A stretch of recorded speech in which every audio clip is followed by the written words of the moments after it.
got some bad news to share with all of you guys about Krill, actually. But before I get to there, I just wanna say a couple of things. Over the next few weeks, actually the next few months, my hope is that I'll be able to post a video like this for all of you guys, maybe once a week or fairly often anyways, in hopes that I might be able to keep you guys posted on what's going on with Krill and Oksana over in Ukraine, on what's going on here with us and the whole process that we're going through and trying to adopt them, and also just sharing with you guys some of the memories that we were able to make with them over the summer. Doing all of this, hopefully you guys will be able to get to know us a little bit better and get to know Krill and Oksana a little bit better. Now, actually, just yesterday, Sarisa was talking to a lady over in Ukraine, and this lady is actually a facilitator at the orphanage that Krill is staying at. And it was just crazy, some of the information that Sarisa was able to get from this lady about Krill and the orphanage that he's at. And actually, this information that Sarisa got really helps us to understand why it is that Krill and Oksana are actually separated and having to live in separate orphanages. So the information that Sarisa got was 6 years ago, when Krill and Oksana were taken away from their parents and placed into the system, Krill went to an orphanage, but when he went to an orphanage, Oksana was so young that she actually went to a baby home. And so from the beginning they were separated. Now normally, when Oksana got old enough, they would get reunited and be placed in the same orphanage again because they're only 3 years apart in age. But when Oksana went to a baby home and Krill had to go to an orphanage, apparently at that time, Krill he really regressed. And when he regressed, he just wasn't doing well at all. He wasn't developing. He wasn't growing the way that they were hoping him. He wasn't interacting. And so they actually chalked him up as being special needs. And so with that, he was placed actually quite a long distance away in a special needs orphanage.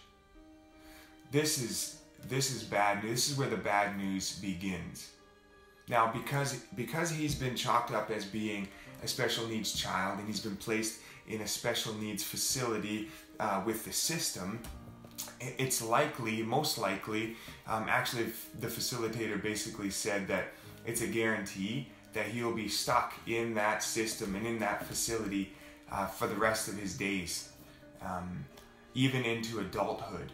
Actually, Sarisa and I were just watching a documentary on YouTube a few days ago about some orphanages over in Ukraine, and they were interviewing these two grown men, adults, in their early 30s, that were not special needs in any way, but because they had been placed into a special needs home when they were small children as well, and they got stuck in there all the way through to adulthood, and now they're still there. They're in a special needs adult home, and there really isn't any way for them to get out. There's nothing that they can do to earn their way out. There's nothing that they can do to show the people there that run the system, they deserve to get out. And they're stuck in there.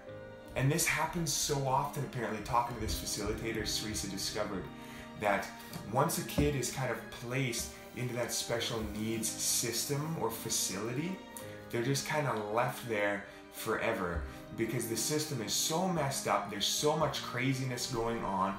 They're just overrun with the amount of children that they have to deal with in that country, that they're stuck there. And so this is a reality for Krill.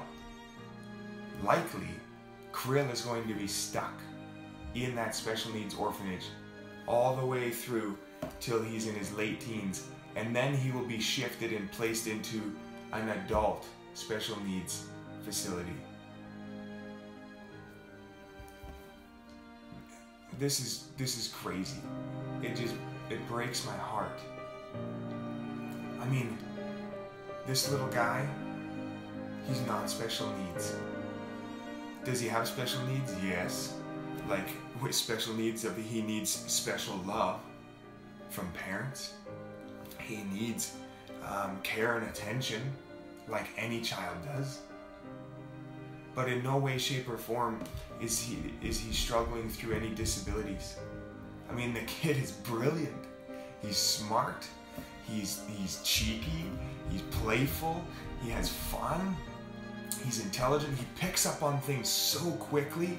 When we're working around the house here, when he was visiting, when we're out camping, putting the tent together, when we're building a fire, when we're, fixing the bike out in the yard, no matter what I was doing, cooking in the kitchen, barbecuing when we were out at the beach, he was always there right beside me, trying to get his hands in there and be busy with me, learning quickly.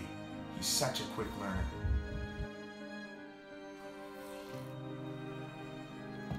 And then, not only that, this orphanage that Krill is in right now is really struggling with funding.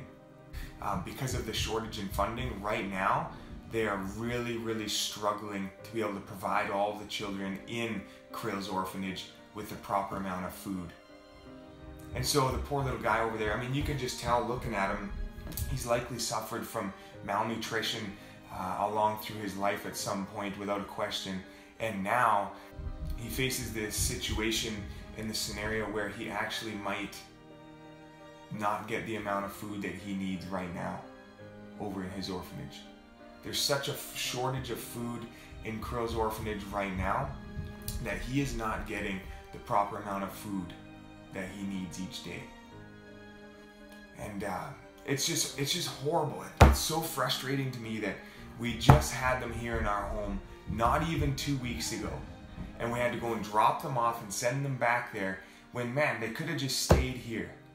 They could have just stayed here. We can happily feed him, happily love him, keep his belly full, have him warm in our home, learning and growing. And there he is stuck over there. We got to change this. We got to work hard at changing this reality for that little guy. We got to save him out of that horrible situation. Cerisa was saying yesterday, it's kind of like taking a flower and planting it in a flower pot and then sticking it in a cold, dark room. It ain't gonna grow. If it's not watered, if it doesn't have sunlight, if it's not taken care of by a gardener, by a caregiver, that flower is not going to grow. It's going to wilt and die. And it's the same thing with a child. It's the same thing with Krill. I mean, he's stuck over there right now, basically with so much potential, so much beauty, and the ability to grow and flourish. But he's stuck over there in that cold and dark place, not being nourished, not being watered, not being loved, not given the opportunities to grow. And so we need to bring him back. We need to get him over here as quickly as we can. So Cerisa and I, we are working diligently. Cerisa, it's incredible actually, the amount of contacts that she's been able to make over there. She has a contact now in Oksana's orphanage, so she's able to talk and text with that person there. Also with Krill's orphanage, talking to the facilitator there. It's amazing. It blows my mind that we were able to have these connections. I believe that it's only by the grace of God that we have those. So Cerisa's going to stay in touch with them and continue to learn more and stuff like that. And while we're here at home, we're just diligently working on all the stacks of paperwork.